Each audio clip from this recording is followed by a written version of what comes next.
Sur le chemin du retour, Ronan ne pouvait pas rester tranquille. Tout cela était dû à ce qui s'était passé depuis que cet œil de cul s'est agrippé à sa main. Il a l'œil qui le démange. Et ça, ce n'est pas normal. Alors Nabi Rose lui demande de rester tranquille car c'est l'un des symptômes typiques qui apparaît lorsqu'une malédiction s'affaiblit. N'a-t-il toujours aucune idée de la personne qui aurait pu lui faire ça? Cela ne peut qu'être une personne qui veut le nuire mais qui n'a aucune intention de faire du mal aux autres. Pourtant, jusqu'à maintenant, il ne s'est fait aucun ennemi. Alors il remercie Nabi Rose de l'avoir aidé à Rodolan. Lorsque le regard terrifiant du gardien fut posé sur lui, Nabi Rose est intervenu, disant que s'il touchait à son élève, eh bien, il pourrait perdre la vie. Pour cela, il n'avait pas besoin de la remercier. Elle n'a fait que remplir son devoir de professeur. Ronan ne comprenait pas une chose, ses capacités et sa personnalité sont remarquables. Plus il la regarde, plus il a l'impression qu'il y a quelque chose de bizarre avec elle. Comment se fait-il qu'il n'avait jamais eu vent de son existence dans sa vie intérieure? Est-ce à cause de cette secte qu'il n'a jamais pu la rencontrer? Mais alors, qu'ont-ils fait? Quoi qu'il en soit, le lendemain, ils se sont rendus dans un lieu dédié à la pratique de la magie. Un lieu constitué d'un ensemble de piliers. Cette fois-ci, il est accompagné d'Adeshan,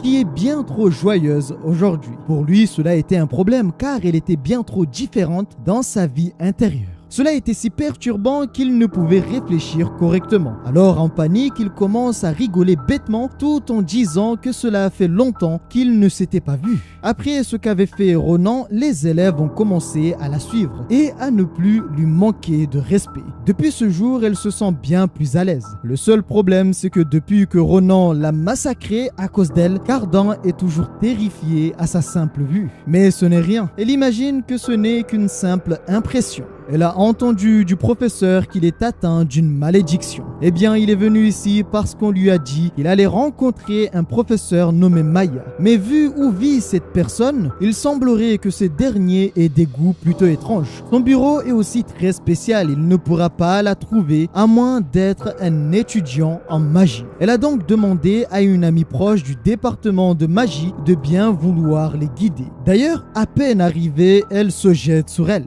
ce qui surprit Ronan car il connaissait cette personne. Il semblerait que c'était manifestement un loup déguisé en agneau. Et cette personne considérait Adeshan comme étant sa sœur, une obsédée, qui était complètement folle d'Adeshan et qui acceptait absolument tout venant d'elle. Mais elle voudrait savoir pourquoi veut-elle aller voir professeur Maya. En regardant derrière Adeshan, elle vit une personne qui lui était familière. N'est-ce pas l'élève de première année Ronan? Alors Ronan, perturbé, devient familier avec elle en l'appelant Eri. Mais elle pète complètement les plans. Que fait-il ici? Pourquoi il devait être là et entendre leur discussion? Après quelque temps, ils se sont rendus dans une forêt où se trouvait une petite cabane. Pour Ronan, cela était suspect. En l'appelant encore une fois Eri, il demande compte-t-elle l'enterrer ici? Mais encore une fois, elle devient complètement folle. Qui lui a permis de l'appeler comme ça? En colère, elle lui demande d'arrêter de dire n'importe quoi et la suivre. C'est assez surprenant de voir qu'une personne comme elle soit proche du général Adeshan. De ce qu'il se rappelle, elle était à l'origine une Akalucia. Y aurait-il un lien? Arrivé, quelle fut la surprise de Ronan de voir une vieille femme assise dans une pièce quasi vide. Mais alors, est-ce le professeur Maya? Mais Eri lui dit de ne pas aller si vite, car il restait une dernière chose à faire. Avant de commencer, il lui dit juste au cas où, à partir de maintenant, quoi qu'il arrive, il ne doit pas bouger et rester immobile. Elle commença à prononcer des mots magiques avant de demander l'ouverture. Après cela, la vieille femme ne bougeait toujours pas. Et Ronan se demandait pourquoi ne bougeait-elle pas avec tout ça. C'est alors qu'apparaît une énorme bouche. Mais alors que Ronan paniqué, Eri lui demande de rester tranquille. Car dans cette chose se trouvait le véritable bureau du professeur Maya. Cet endroit est appelé Separatio. Ah ben oui, me demandez pas pourquoi. De ce que j'ai remarqué depuis le début de cette histoire, plus on avance dans l'histoire, plus les noms sont éclatés au sol. Le créateur de l'histoire est vachement obsédé par les noms italiens. C'est pas possible. Mais attendez de voir, le prochain méchant va s'appeler Margaritus Absolutus Cappuccino. C'est quoi ces noms qui ont le coronavirus? Cela fait longtemps qu'elle l'attendait. Il est enfin arrivé.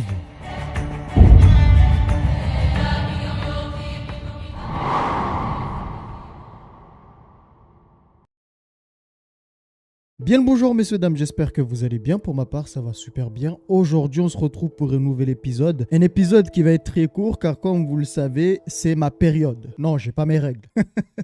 Je pense pas que ce soit possible. Par contre les gars, c'est ma période de flemme. En ce moment les gars, je suis en mode je fous que dalle. J'arrive à rien faire. Il y a des moments comme ça où tu ne peux absolument rien faire. Même si tu te motives, bah t'es tout mou. Voilà. Tu t'arrives à rien faire. Cette vidéo je l'ai écrite, ça fait un petit moment. J'ai tourné la première partie, la deuxième partie ça fait un petit moment. Je devais tourner une troisième partie pour augmenter la durée de la vidéo. Mais j'ai pas pu. Voilà. À chaque fois je regarde le truc, je me dis bon, tu le tournes ou tu le tournes pas. Et quand je regarde mon téléphone, je me dis ah ben c'est déjà l'heure d'aller dormir. Alors je sais que Jean-Sébastien et Pascal viendront dans les commentaires et dire bon, Captain, on t'aime bien, hein? Non, vraiment, on t'aime bien. T'as pris une semaine pour écrire la vidéo et tourner la vidéo. La vidéo n'est pas sortie. Tu as fait un communiqué, tu as dit la vidéo va sortir samedi avec une longue durée. C'est quoi ça? Ah merde. Ah les amis, j'y peux rien. Je suis peut-être un peu trop honnête, mais je préfère vous le dire. J'ai juste la flemme et j'arrive pas. Voilà, c'est tout. Et vous allez rire car en plus de ça, je suis en heure décalée. Eh ben, j'ai dû décaler mes heures parce que je dois recevoir quelques colis, notamment le prochain micro qui viendra améliorer la qualité des vidéos, donc c'est plutôt pas mal. Je vous avoue que j'espère bien parce que 300 balles sur un micro, il y a intérêt même qu'il y ait la 6G sur ce micro. Enfin bref, je parle toujours trop de toute façon quand je suis fatigué ou je suis KO. Donc juste le petit rappel pour les nouvelles personnes arrivant sur la chaîne, sachez qu'il y a les playlists dans lesquelles vous retrouverez l'histoire complète. Si vous voulez commencer l'histoire depuis le début et comprendre l'histoire, eh bien n'hésitez pas à aller voir la playlist et recommencer l'histoire depuis le début. Sur ce, reprenons. Elle imagine que c'est Mademoiselle Nabirose qui l'envoie. C'est exactement comme elle l'a entendu dire. Cette chose est assez terrible. C'est une mage de malédiction au rang le plus élevé du continent. Son nom est Maya Secrète. Elle a exactement 83 ans et en regardant Ronan, elle dit que cette chose est très intéressante. Ronan n'arrivait pas à comprendre car pour lui, elle n'était qu'une enfant. Mais elle le rassure en disant qu'il ne devrait pas être surpris. Elle préfère avoir ce corps pour certaines raisons personnelles. Mais pour sa gouverne, elle a plus de 80 ans. Cela était impossible, elle fait trop jeune. Pour cela, ils en parleront plus tard. Mais maintenant, ils vont devoir le libérer de cette malédiction. Lorsqu'elle claqua des doigts, une chose terrifiante enveloppa Ronan. Il semblerait qu'il soit touché par plusieurs malédictions. Elle ne s'attendait pas à en voir autant. Il y a même des anciennes formules datant des prémices de leur monde. C'est vraiment dangereux. Et voyant la dangerosité de cette chose, elle dit à Ronan qu'elle ne peut même pas y toucher. Est-ce que cela veut dire qu'elle ne peut rien faire? Il ne devrait pas être inquiet. Elle n'a pas dit ne pas pouvoir le faire. La seule chose qu'elle a dit est qu'il y avait plus de malédictions que prévu. Sans parler du fait qu'elles ne sont pas toutes du même type. Néanmoins, elle est sûre d'une chose. Elle va pouvoir l'aider. Alors il devrait bien l'écouter. Elle va le faire rentrer dans un espace imaginaire incarnant ces malédictions. Il n'aura qu'une seule et unique mission, qui n'est autre que de trouver la source de tout cela, la source de ces malédictions pour enfin pouvoir la briser en 1000 morceaux. Qu'est-ce que cela veut dire? La source de ces malédictions? Elle veut qu'il brise la malédiction, mais comment? Il ne sait pas comment faire. Lorsqu'il se trouvera en face d'elle, son instinct le saura et agira. Maintenant, il est temps d'y aller. Il devrait faire attention à lui et revenir en bonne santé. Ainsi, elle l'envoya dans un monde imaginaire alors que Ronan n'était pas encore prêt. Ronan se trouvait à l'endroit où tout avait commencé. Mais il y avait un gros problème qu'il ne comprenait pas. Pourquoi se trouvait-il devant sa maison? L'endroit où il était né. Est-ce ici l'endroit où se trouvait la source de cette malédiction? C'est alors qu'il vit une enfant aux cheveux argentés passer devant lui, disant à sa mère être enfin rentrée. Cette voix était celle de sa grande sœur. Et cette dernière courait afin d'aller voir un enfant qui était toujours en train de dormir. Iris voulait savoir si cet enfant était malade, mais sa mère la rassure en disant que les enfants dorment toujours. Ils dorment bien plus lorsqu'ils sont encore jeunes. Mais si un jour son jeune frère vient à tomber malade, alors en tant que grande sœur, elle devrait prendre soin de lui. Et Iris n'hésita pas à dire à sa mère qu'il prendrait soin de son petit frère. Cette scène est celle suivant sa naissance. Cet endroit était sa maison et ses gens sa famille. Et dans ce berceau, l'enfant n'était nul autre que lui, Ronan lorsqu'il était encore enfant. Il semblerait qu'enfant, il était plutôt mignon. Mais alors, pourquoi a-t-il un tel regard maintenant? Il pensait l'avoir depuis sa naissance. C'est une scène de son passé, mais il se souvenait de rien. C'est alors que Ronan sentit une chose terrifiante. Qu'est-ce donc cette chose maléfique? Pourquoi son corps ne peut plus bouger? Mais qui est cet homme rentré chez lui? Étrangement, sa sœur court vers lui et sa mère semble heureuse de le voir. Arrivé, cet homme demande quelque chose et la mère dit qu'il est dans le berceau. Voudrait-il voir à quoi ressemble Ronan? Alors que la mère disait que l'enfant le ressemblait trait pour trait, cet homme fit quelque chose de terrifiant. L'instant suivant, la mère de Ronan s'est effondrée au sol, ce qui fit peur à sa grande sœur qui demandait qu'est-il arrivé à sa mère. Ronan sur place ne pouvait y croire. Qui est cette personne qui, après avoir fini avec la mère, se dirigea vers sa grande sœur et lui fit la même chose qu'il avait fait à sa mère? Elle s'est effondrée. Alors Ronan pète les plombs, mais à ce moment-là, il ne pouvait rien faire. Après avoir fini avec eux, il se dirigea vers l'enfant. Les malédictions sont celles qui sortaient de son corps. Cet homme usa de ces malédictions sur l'enfant. Ronan comprit que c'était cet enfoiré. Il doit briser la source de ces malédictions. Mais au même moment, professeur Maya dit impossible. Pourtant, elle s'était préparée à cela. Elle ne s'attendait pas à devoir utiliser autant de mana. Cette malédiction est ridiculement puissante. Eri ne pouvait y croire car entendre cela venant de professeur Maya, cela veut tout simplement dire que la situation est grave. Si elle doit compter les malédictions, il doit y en avoir 10. Mais cela n'est pas si compliqué car ces malédictions n'informent qu'une. Après avoir fini avec l'enfant, cet homme dit quelque chose, mais on ne sait pas vraiment ce qu'il disait à l'enfant. Et même avant de partir, il dira quelque chose, mais impossible de savoir ce qu'il dit. Ronan ne pouvait accepter cela. Il se rue vers sa famille pour voir s'ils vont bien. C'est un soulagement pour lui de voir qu'ils sont juste endormis. Alors il commença à se dire à lui-même qu'il devait se calmer et n'avait qu'un seul objectif qui devait être réalisé. Il fallait buter l'enfoiré qui était à l'origine de ces malédictions. Ainsi, il détruit la porte et prit direction vers cette personne. Mais étrangement, cette personne l'attendait dehors, ce qui était très étrange. Il semblerait qu'ils ont des choses à régler. Comment a-t-il osé s'en prendre à sa famille devant lui? Pour cela, il devait en payer le prix fort. Mais étrangement, cette personne pouvait lui tenir tête. Ce qui était étrange car c'était un jeteur de malédiction. Comment pouvait-il se battre à l'épée? En plus de cela, il était très bon et le dominait.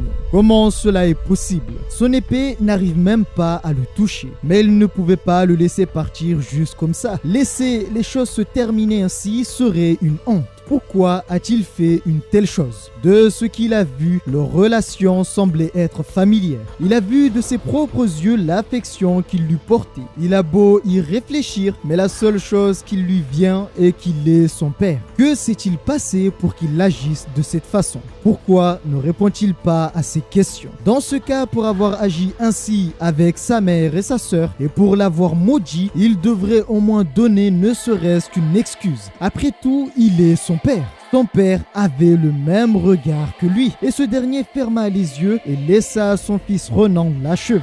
Voilà que Ronan prit la tête de son propre père qui l'avait maudit. Jusqu'au bout, il n'aura prononcé aucun mot. De toute façon, il trouvera les réponses par lui-même. Maintenant, il espère que ces malédictions vont le laisser tranquille. Et c'est à ce moment-là qu'il se réveille dans le bureau du professeur Maya. Il est enfin de retour. Comment se sent-il maintenant? Mais Ronan n'arrivait pas à reconnaître cette personne. Eh bien, c'est toujours elle, professeur secrète Maya. C'est son vrai visage. Comme elle le pensait, il est vraiment doué. Comment a-t-elle pris pris de l'âge aussi vite. Est-ce à cause de lui? Il n'a pas vraiment à s'en faire, cela n'est pas de sa faute. Alors voit-il des changements? Au début de leur rencontre, son aura était incroyable. Mais là maintenant, après s'être libéré de cette chose, en la regardant, son aura dépasse tout entendement. Cela semble avoir été une grande réussite. C'est assez incroyable, elle ne s'y attendait pas. Dire que ces malédictions étaient liées à un vieux souvenir dont il ne se souvient même pas. D'autant plus que la personne derrière cette malédiction n'est autre que son père. Mais alors comment en est-il si sûr que c'est bien lui? Il a pu entendre ce que sa mère et sa sœur disaient. Et lorsqu'il a touché à sa famille, il pense que sur le coup, il a perdu le contrôle. Mais maintenant qu'il y pense, il ne lui laisse qu'une sensation de vide. N'a-t-il pas dit n'avoir aucun souvenir de ses parents? Depuis sa naissance, il y a toujours eu lui et sa sœur. Mais ses parents n'ont jamais été là. Ce qu'il a vu sont des souvenirs qu'il venait d'apprendre l'existence. De plus, sa sœur l'a toujours élevé et il a juste l'impression que ces souvenirs n'ont jamais existé. Eh bien, ces souvenirs sont liés à ces malédictions. Son père a modifié sa mémoire lorsqu'il était encore enfant. C'est pourquoi une grande partie de son enfance, de son histoire, lui a été enlevée. Lorsque la magie se lie aux souvenirs, des effets secondaires arrivent souvent. Ce qui explique l'apparition de son père dans le monde imaginaire. Avant que Ronan ne brise cette malédiction, elle a réussi à utiliser son mana. Cela peut être dû à un dysfonctionnement cognitif qu'elle a pu l'utiliser durant un court instant. Ronan remarqua qu'une chose étrange sortait de son corps. Des particules de toutes couleurs. Est-ce cela qu'on appelle le mana? C'est bien cela. Comme n'importe quel étudiant, il est désormais capable d'utiliser le mana. Ces 10 malédictions n'en forment qu'une, mais seule une chaîne s'est brisée pour le moment. Les briser entièrement va prendre du temps. Surtout que l'origine principale de ces malédictions est inconnue, sans oublier sa puissance qui reste aussi inconnue. Bien, cela sera tout pour aujourd'hui. Elle va donc le raccompagner car maintenant il commence à se faire tard. Ce qui surprit Ronan. Mais est-ce que cela veut dire que son apparence change en fonction du jour et de la nuit? Eh bien, ce corps est comme il est. C'est assez compliqué à vrai dire. Elle sait très bien que cela est difficile d'apprendre la vérité. Alors il devrait se reposer. Mais elle va lui donner juste un conseil pour son bien. Il est inutile de vivre dans le passé. Dans ce cas, il espère continuer à recevoir de son aide. Pendant ce temps, de l'autre côté, au sous-sol de la grande Cappadocia, une inspection eut lieu. Et c'est bien ce que le rapport disait. Et la personne ayant mis fin à cette catastrophe n'est autre qu'un étudiant. C'est alors qu'arrive un homme appelé Dolan. Alors l'homme lui demande comment les choses se passent. La situation progresse et d'ici peu, tout devrait rentrer dans l'ordre. Comme il l'a demandé, il s'est renseigné sur les circonstances de ces événements et n'a eu aucune information supplémentaire. Concernant l'élève, il a découvert son identité ainsi que quelques informations. Souhaite-t-il le rencontrer? Son nom est Joseph Siniband Grancia. C'est un duc, membre de la royauté de la branche de la princesse Grancia. Comme il le pensait, cette chose est toujours active. Dolan lui demande de s'écarter, il va s'en occuper. Mais le duc l'arrête car cela était inutile. Certes, ce géant est gigantesque, mais cela n'était pas grand-chose. Cela n'était pas une tâche difficile. Voilà que le géant fut vaincu en un seul coup. C'est certes un duc, mais sa force est remarquable. Maintenant, ils peuvent partir. Ils vont devoir rencontrer leur héros. Le lendemain matin, au dortoir de l'académie, Ronan a entendu du bruit venant de l'extérieur. Lui qui pensait qu'il toquait à la porte d'à côté. Que se passe-t-il? Pourquoi est-il là? Il ne veut rien acheter. Que raconte ce garçon? Ne sait-il pas à qui il a affaire? Eh bien, il doit certainement travailler pour une noble famille. Mais il semble assez sombre. Et on dirait bien qu'une chose étrange est mélangée à son mana. Cela semble être du déjà-vu. C'est alors qu'un homme arrive disant assez. Ils sont venus à l'improviste. Ronan avait compris que cette personne était un duc. L'homme présente ses excuses au nom de son accompagnateur.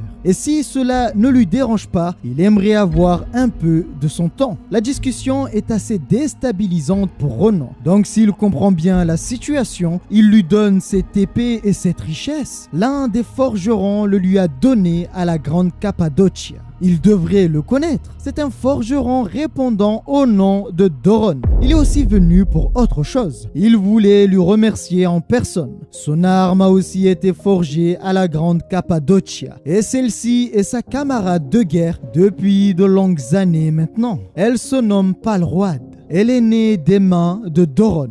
De ce fait, cela était logique pour lui de venir lui remercier en personne. C'est tout naturel. Et maintenant que les choses sont dites, voici une récompense de sa part. Mais avec ceci, il pourrait acheter 3 villages. C'est la moindre des choses pour remercier leur héros. Car grâce à lui, l'Empire est intact. Ce n'est pas tout, car au même moment, Maria reçut elle aussi une récompense, de même qu'Azel qui eut elle aussi une grande récompense. Il espère donc qu'il appréciera le cadeau. Comment ne pourrait-il pas l'apprécier? Maintenant, il aimerait parler d'autre chose avec lui. Pourrait-il lui dire ce qu'il sait concernant cet incident? Car il fera tout ce qu'il faut pour savoir ce qu'il s'est passé. Maintenant qu'il peut voir le mana, voir ce qu'il voit est assez incroyable. La puissance du très fameux duc de Grantia. Alors Ronan demande que savent-ils? Quelles informations ont-ils obtenues jusqu'à présent? Ce qui mit en colère un homme qui trouvait cela déplacé. Eh bien, il semblerait qu'un homme ici est assez fâché. Lorsqu'il s'est retrouvé face à eux, Ronan avait ressenti le même sentiment. Est-il possible que cet homme fasse partie des leurs? Mais le duc demande, pourquoi s'est-il arrêté? Pourrait-il continuer ce qu'il voulait dire? Est-ce qu'il se sent mal à l'aise? Ronan avait déjà remarqué qu'il y avait une anomalie avec le mana de cette personne. Mais c'est étrange car le duc de Grantia est l'un des hommes les plus forts de l'Empire. N'a-t-il pas remarqué cela? Est-ce possible qu'il soit le seul à pouvoir voir cela? Dans ce cas, il demande Monsieur le Duc. Avez-vous déjà entendu parler de la lumière des étoiles? Lorsque Ronan lança cet appât, l'homme réagit assez vite. La secte qui soutient cette lumière des étoiles répond au nom de Nebula. Eh bien, le duc n'avait jamais entendu parler d'une telle organisation sur leur territoire. Mais alors comment a-t-il eu une telle information avec ses capacités? Il l'a obtenue car avant son arrivée, à base de torture, quelques bras et jambes en moins, en plus de lui avoir donné ces informations, ces idiots lui ont même demandé de l'épargner. Qui y aurait cru? De plus, cela à maintes reprises. C'était vraiment drôle.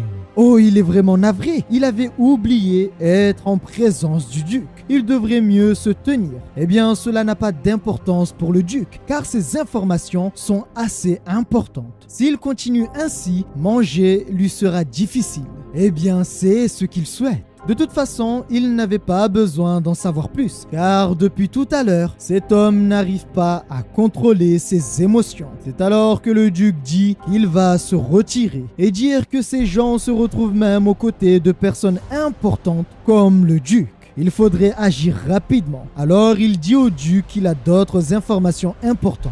Mais il ne voudrait pas le déranger. Pour cela, il va écrire une lettre car l'histoire est assez longue. Son contenu en sera plus qu'intéressant. Surtout la partie qui parle d'Ahayuta.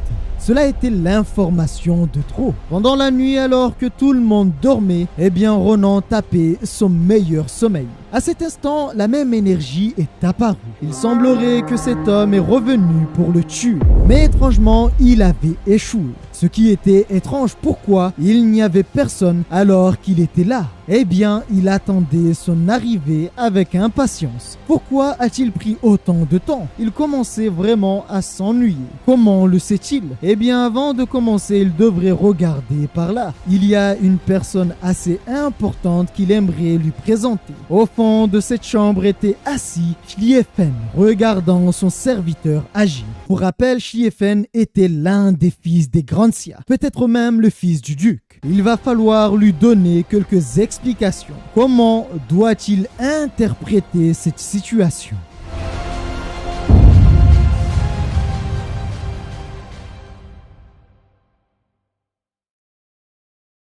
Bien pirates, c'est la fin de cet épisode. J'espère que vous avez kiffé. Ne vous inquiétez pas. Le prochain épisode, je ferai en sorte de rajouter peut-être 5-10 minutes. Bon allez, 10 minutes, allez. Je vous promets rien. Non, je vous promets rien parce que vous, je vous connais les gars. Dès que je dis un petit truc, vous retenez déjà. Comme prévu, pirates, nous allons continuer avec cette série pour la mettre à jour avant de reprendre Sort. Et nous profiterons aussi pour mettre à jour Sort. Alors j'ai vu quelques commentaires me demandant de reprendre certaines séries. Ne vous inquiétez pas, je vais les reprendre. C'est juste que j'ai envie de mettre à jour quelques séries avant de commencer à reprendre d'autres histoires. Parce qu'il y en a certains, ils vont commencer à se plaindre, à dire bon, tonton là, il s'étale trop. Il s'étale trop. Alors pour une fois, je vous écoute et on reste focus. Bon, je vous aime bien, mais maintenant, moi, je retourne à mon lit. En espérant que la vidéo vous a plu, n'hésitez pas à donner votre avis, votre ressenti en commentaire. Prenez soin de vous et n'oubliez pas que nous sommes des pirates.